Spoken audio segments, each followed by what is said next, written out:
and I think Republicans are going to be very willing to try and reach agreements on some of the major issues. It's not going to be a total scorched earth policy whatsoever. I think it's going to be one that people with good minds and good feelings and believe very much like the people that are listening to this program, that this country's got to get moving, and it's going to require cooperation from both sides in order to get that done. Considering the influence of the Tea Party or further right groups in this Republican wave that you see coming, why don't you think then that they're going to continue with trying to repeal health care, and that's going to cause even more divisiveness?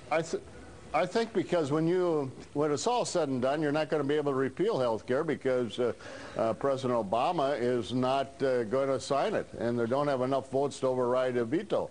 So why push a cart uphill when you know it's not going to be able to get to the top? Well, there's always there's always the courts as well. Courts, and there's 2012 too, Governor.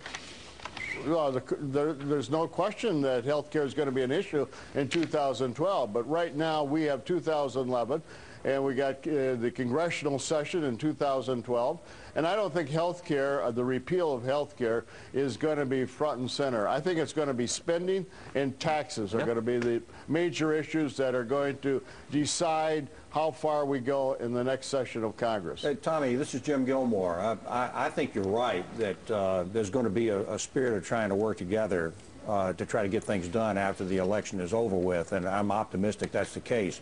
But what are you hearing out there, not only just in Wisconsin, but nationwide about health care? What's the concern that people are expressing to you about health care, and what do you think that the right approach is going to be after the election on making the appropriate adjustments? Well, good morning, Jim. I didn't know you were on the program. It's good to hear from you.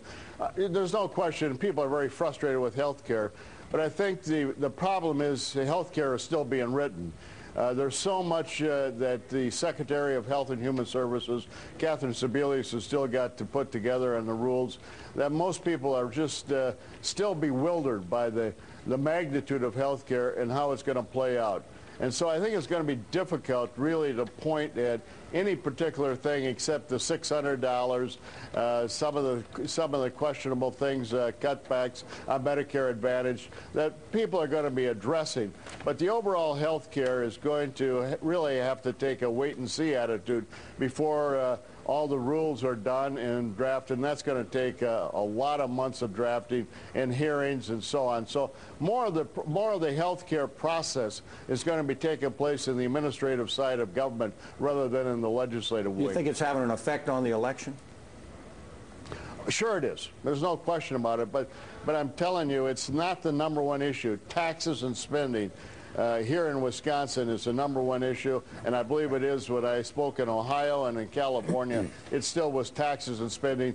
Health care was down the line, but it was the undercurrent. It was just the fact that Obama pushed too hard, the Democrats pushed too hard. Just take a look at health care. But it's not the driving issue that's in the Tea Party or what I consider the revolution. It's really spending and taxes what's really getting the momentum, the wind behind the back of the people that are challenging the incumbents. Yeah, I think I agree with that.